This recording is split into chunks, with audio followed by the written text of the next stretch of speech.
Major criticism for President Biden's Title IX rewrite. The rule change was released on Friday and includes gender identity in sex-based discrimination for the very first time.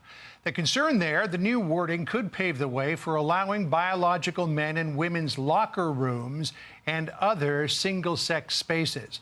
Noticeably absent from Biden's revamp, anything to do with trans athletes. Many people are saying the president's hard avoid of the hot-button issue is all politics as we close in on November. Let's bring in Kim Russell. She's the former women's lacrosse head coach at Oberlin College, and she is an Independent Women's Forum ambassador. Kim, great to catch up with you again.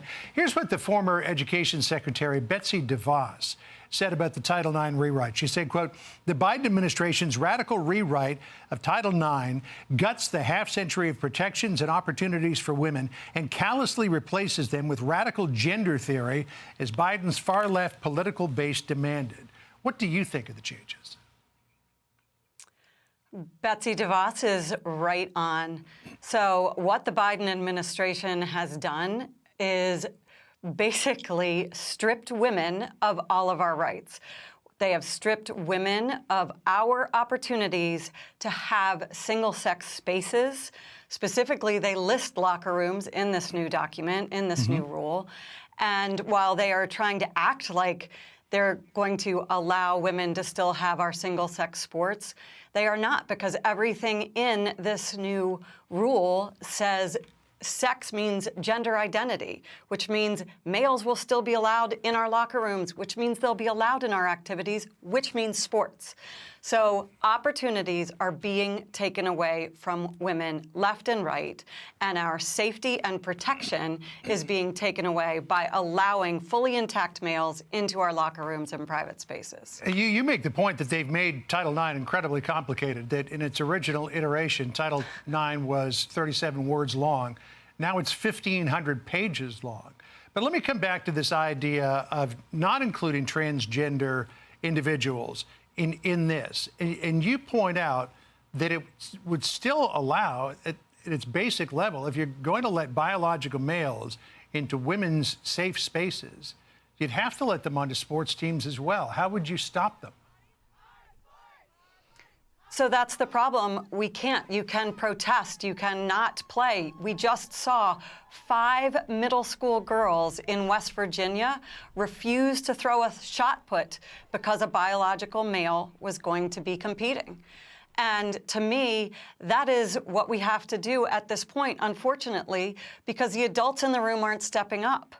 And with, again, this 1,500-page document that states that sex is based on gender identity, that means a male can come and play on a women's sports team. And that means any educational institution that receives federal funding. So that's not just public schools. That's most colleges, even the private ones, receive federal funding.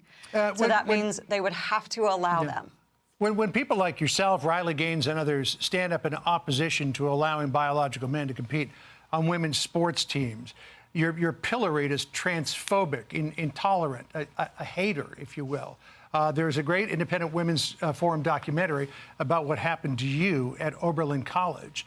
Now that this is codified into a rule in Title IX, people who speak up in opposition, is this going to become even more precarious for them? Honestly, I don't think so. So I recently spoke to a radical feminist group. And guess what? Everyone there agrees. Every lesbian who was in attendance agrees that males should not be allowed to play on women's sports teams.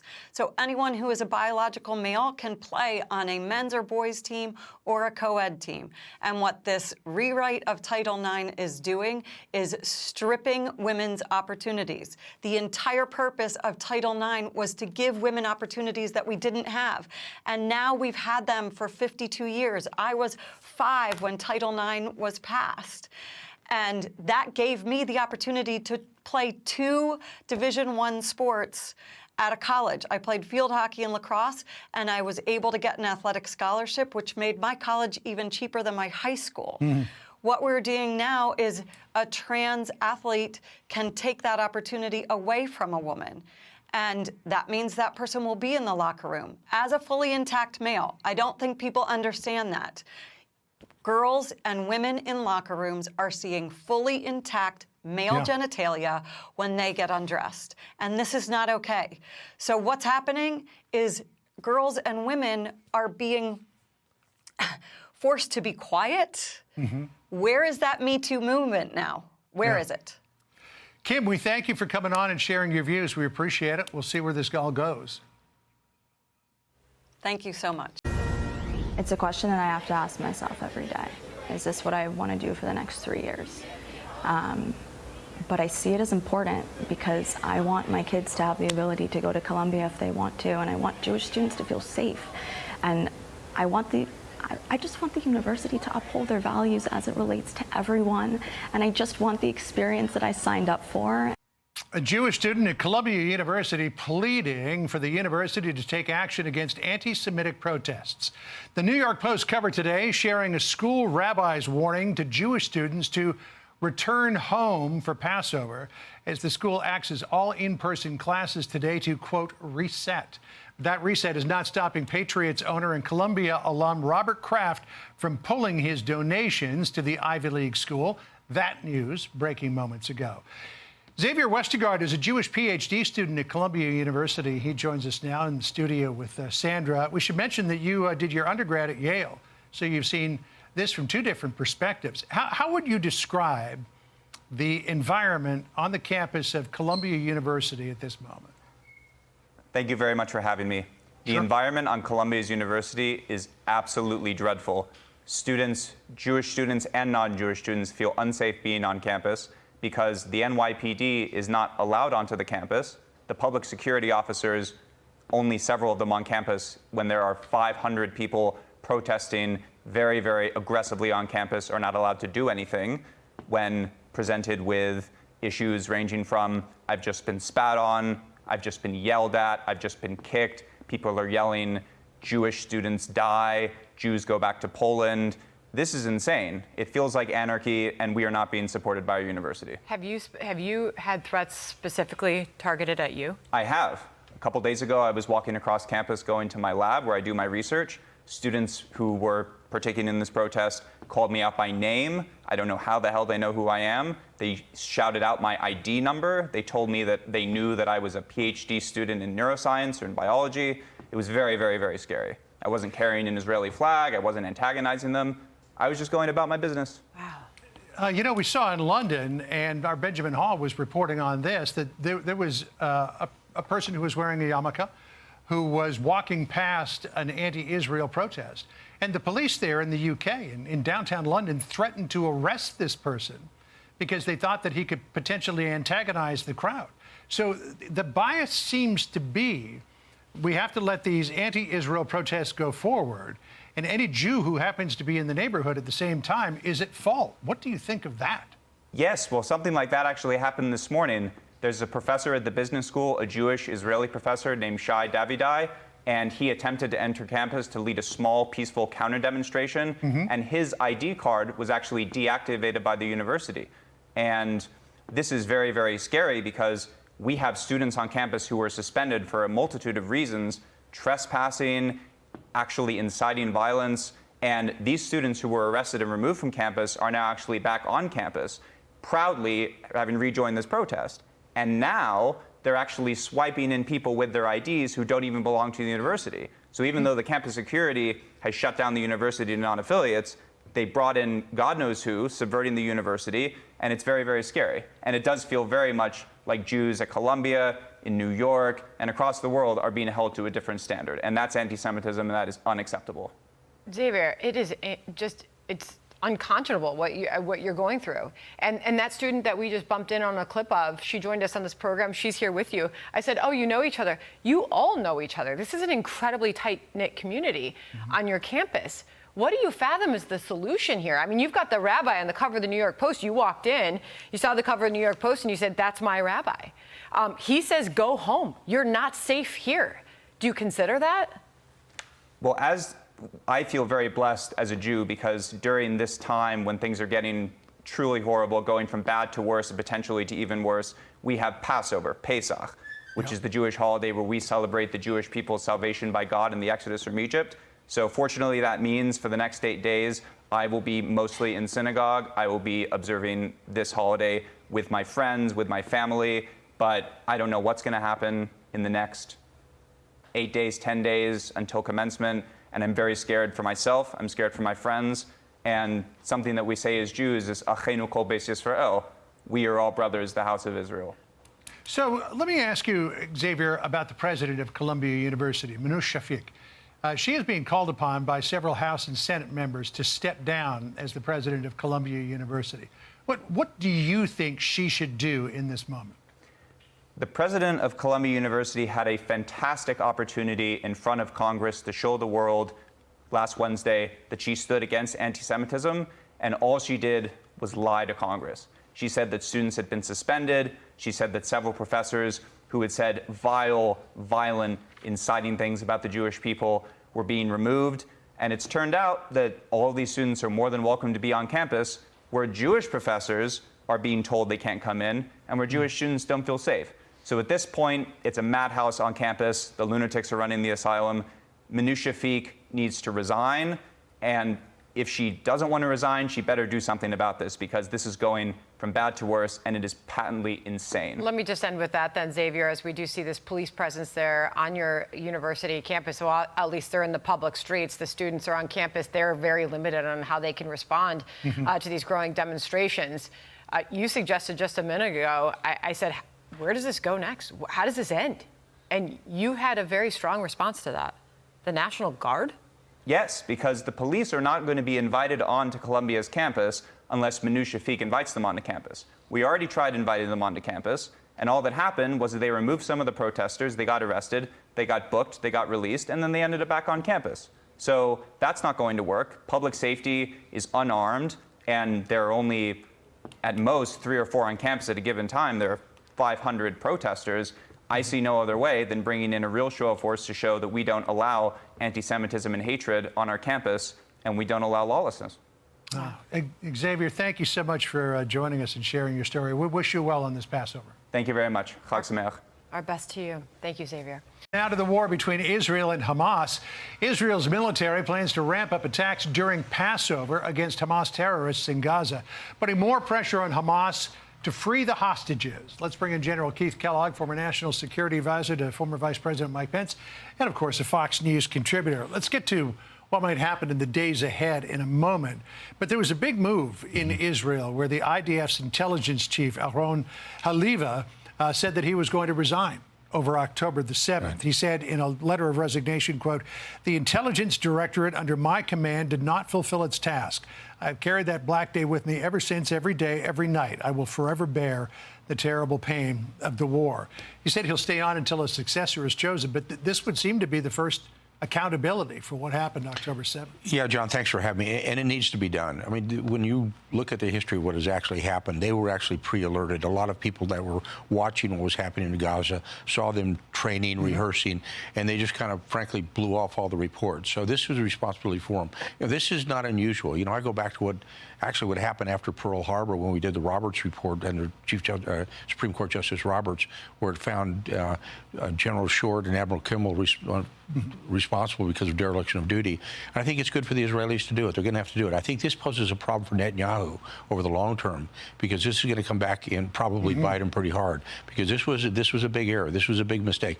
Usually the Israelis don't do that, but this was a classic mess. Yeah, there are a lot of people who think that either way, Netanyahu is done when this is all over. So Biden, let's take a look at where he is. He voiced full support for Israel when Iran was attacking.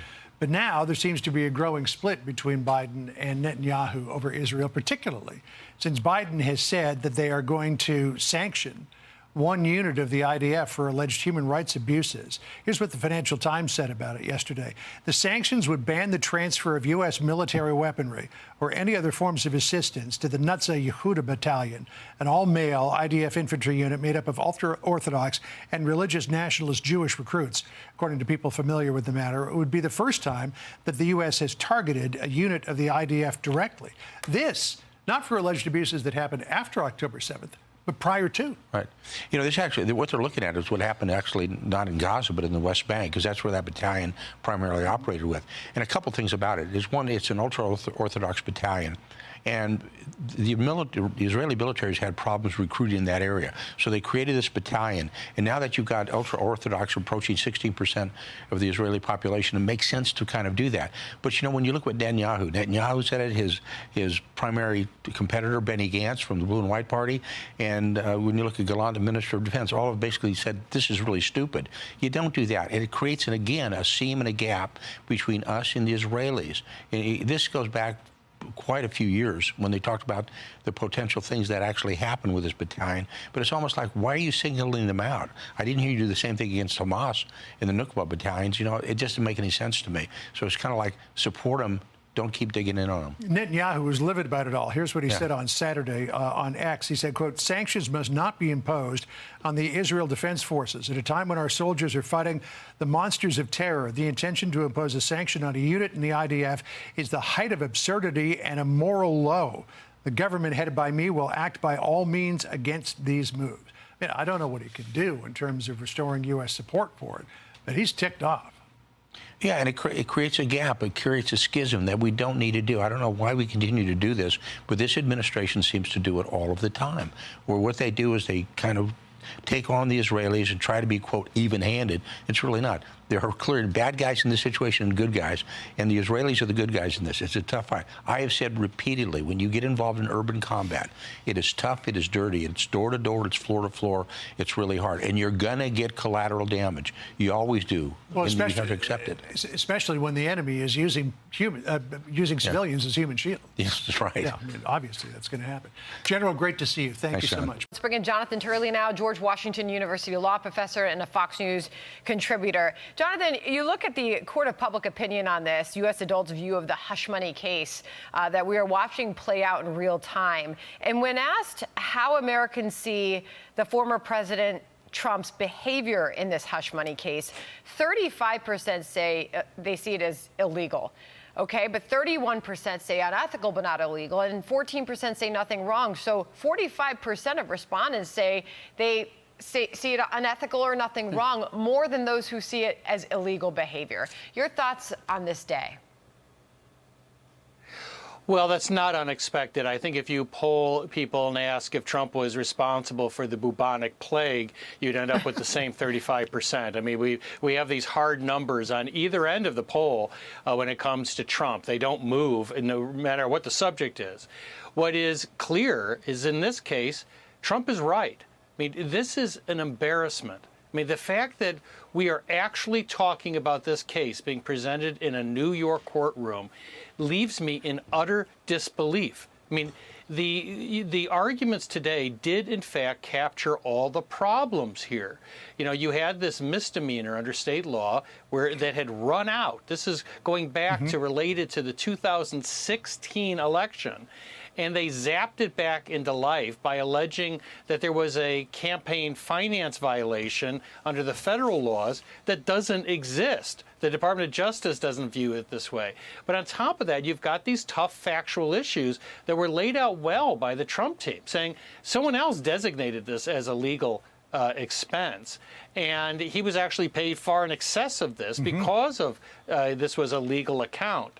But also keep in mind, this is what Hillary Clinton's people did. You know, remember when they funded the Steele dossier, which they denied to reporters, they put it as a legal expense, and then they fought the eventual fine that they received from the federal government, saying, but it was a legal expense.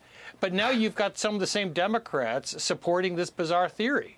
Yeah. So in terms of Democrats, too, Trump insists that there's coordination between Bragg's office and Washington. Bragg's office says, no, there's no coordination. Yet, what do we see at trial today? The prosecution being led in part by Matthew Colangelo, who was the former Associate Attorney General of the United States, who gave up that plum position to go back and become a state prosecutor. Does that seem a little unusual?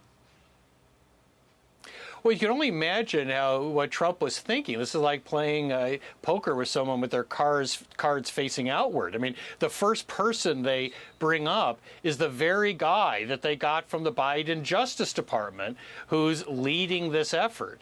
And that only reaffirms and supports this narrative, right, that this is all coordinated. It's a mystery to me why they would do that, except there is a chilling reality here. It doesn't matter. It's New York. That is, if the fact is that most people in most courts would be like, whoa, let's not start with the former Biden justice attorney to make this argument. But in New York, it doesn't matter because not much else matters except the name of the defendant on the caption, Donald Trump. You know, it's remarkable as we continue to cover this, Jonathan, the optics of President Biden out there on the campaign trail, 3 stops in Pennsylvania on Friday last week alone, and the former president sitting in a courtroom, and he lamented that very point earlier on missing campaigning. Listen. This is what took me off and takes me off the campaign trail, because I should be in Georgia now. I should be in Florida now. I should be in a lot of different places right now campaigning, and I'm sitting here. And this will go on for a long time. It's very unfair. The judge is conflicted, as you know.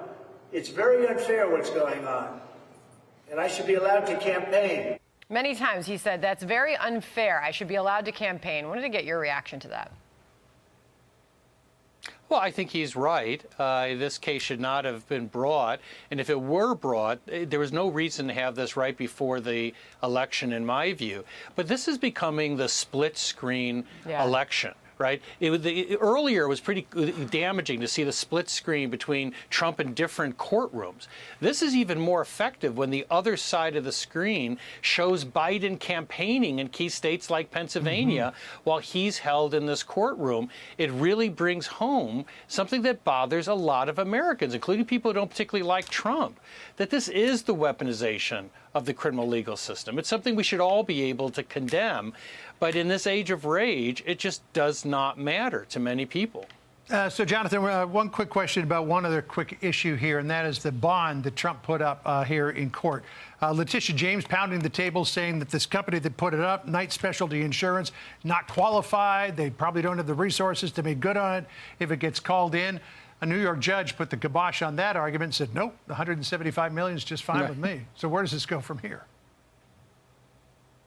Well, it's just been unrelenting that James has been constantly hitting at this bond, but also on the case. And the court said, come on. I mean, he put up $175 million in cash. You know, what do you want? And I'll put some more conditions on this, but I am not going to say that this bond is invalid because it's not. It's a perfectly good, bond in the sense that he's going to pay this if he has to. So what is James going to do next? I don't know. I mean, order pizzas to his house? I don't know. But it's been just these series of harassing moves by James. All right, Jonathan Turley, appreciate you joining us on all of that. Good to see you. Thank you, Professor. We'll see you again soon. Thank you. All right, President Biden is celebrating his climate agenda on this Earth Day. Any moment now, he will take to the podium in Virginia to announce billions more dollars in grants for solar projects. Let's bring on our panel, Senior Trump Campaign Economic Advisor Steve Moore and former Obama Economic Advisor Robert Wolf. Robert, the last time I checked, all this government spending was causing the historic inflation. So why are we not talking about ways to curb that spending? Well, we definitely should think about ways to curb the spending. I have a great idea. We should get every congressman who has a line item, we should have an up and down vote on passing all that pork we pass. And I think we would actually have these paid for. Steve knows during the Obama administration, we had what was called pay-fors. You want some money, you go pay for it. Actually, that actually was removed, therefore, after the Trump administration. And we know they spent about $7 trillion on their tax cuts. So hard to pay for stuff. I'll let Steve respond to that while also asking you, Steve, why is it that we're talking about, widening this green energy push at a time where gas prices are clearly going up? And when the administration's asked what we're doing to bring them down, they make bonkers statements like this. This is the Energy Secretary Jen Granholm on The View. on Friday. Listen. To lower those prices. When Russia invaded Ukraine, we have this big tool called the Strategic Petroleum Reserve, and he released oil along with convincing our allies around the world to do the same so that we put more supply on the market, because what it was, all these Russian barrels were pulled off. The president is watching this. He's obsessed with it. To the point where his plan is to tap the emergency reserves to bring gas prices down, Steve? Yeah, by the way, Robert had me there till the very end of what he said. Robert, I'm totally with you on pay-fors. We just passed out of the House a $100 billion foreign aid bill, and not one penny of it is paid for. And so, Robert, you and I agree on that, and I love your idea about getting rid of the pork by having line item votes, and I'd like to see a line item veto because we do have an out-of-control budget. Now, here's the thing about the green energy. I mean, Biden has massively increased spending on these green energy programs like solar energy, like wind energy, like battery energy. And yes, guess what? We're still using record amounts of fossil fuels because those are the most efficient forms of energy. And one day, Joe Biden saying how, oh, we're transitioning to green energy, and then the other day saying, oh, we're producing, record amounts of oil. So which is it? By the way, the worst way to deal with our high gas prices is to continue to diminish and deplete our strategic petroleum reserve. Again, the best way to do it is to drill. Drill. I don't know what the plan has ever been. I mean, let's rewind the tape, Robert, to this moment when Jen Granholm, early in this administration, was asked for the plan to bring prices down. Listen. What is the Granholm plan to increase oil production in America? Oh, my God. That is hilarious. Would that I had the magic wand on this. It's really just not funny when the middle class is getting hit by these high prices, Robert. Okay, your viewers are going to like me. I'm on the other side of what Jennifer Granholm said on the Strategic Petroleum Reserve. That should only be used in the most desperate situations. Right. Similar when Trump used it during COVID, when Biden used it during the supply chain, when Obama used it with the BP oil spill, when Bush used it during the Persian Gulf War. Who's going to stop him? That is not to be used because of gas volatility. And so I oppose if that's what we're thinking, and I don't think that's what the Biden administration is thinking, that because gas prices are up, we should let the reserves go. I think it should be for desperate measures during desperate times. Listen, there's no question geopolitical risk is front and center. We've talked about it. Steve and I have talked about it. Shouldn't be. We are an energy-rich nation. We should be able to produce what we consume. The positive, and I know Steve wants to go, but the positive, we are producing more energy than we've ever produced in the history of America. So that's a positive thing. Okay. Well, that's a fact. Steve, so Steve, let me respond to that. First of all, I think we're having an impact on Robert because he's sounding very sensible today. So I wish more Democrats sounded like you do. Because you're right, we should not use the Strategic Petroleum Reserve to try to, gerrymander what the price is going to be. And by the way, we're at basically an all-time low already on the Strategic Reserve. So we're going to need it if we do have a crisis. But here's the thing. Yes, we are producing a lot of oil right now, but we just did an analysis. We should be producing about 3 or 4 million more barrels a day, Sandra. We could be if we just got back to building the pipelines, the LNG terminals that we need. We are the most energy-rich country in the world. We should be using it. And that would be a good way, by the way, of taking on our enemies like Russia and Iran. I mean, I recall not too long ago, last administration, geopolitics all of a sudden did not move energy markets because we were producing what we were consuming, what we needed as a nation. And that has significantly changed in just 3 years. Thanks to both of you. Always appreciate the debate. Thank you.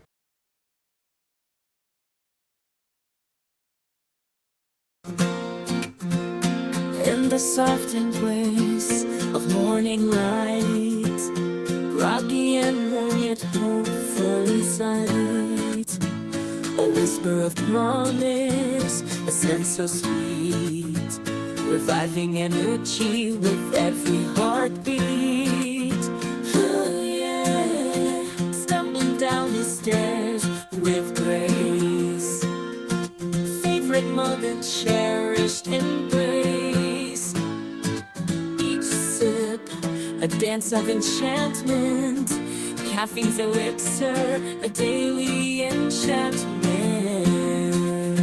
Ooh, yeah.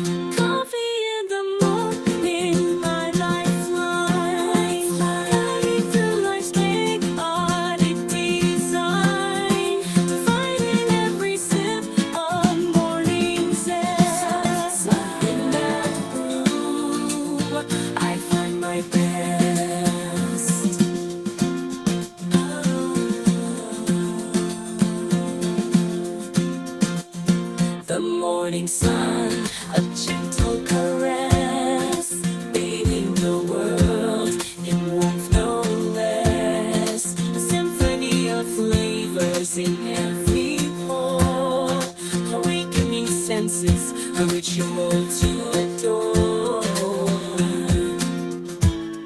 The kitchen hums a quiet tune as dreams unfold not too soon. Pouring the elixir, stories take flight. In the world of coffee, my spirit alights. I'm cradled, a vessel of tales. Each sip, a dialogue as morning unveils. Bitterness, a new world of tales. As the day unfolds, a caffeinated tale in morning symphony, where moments prevail.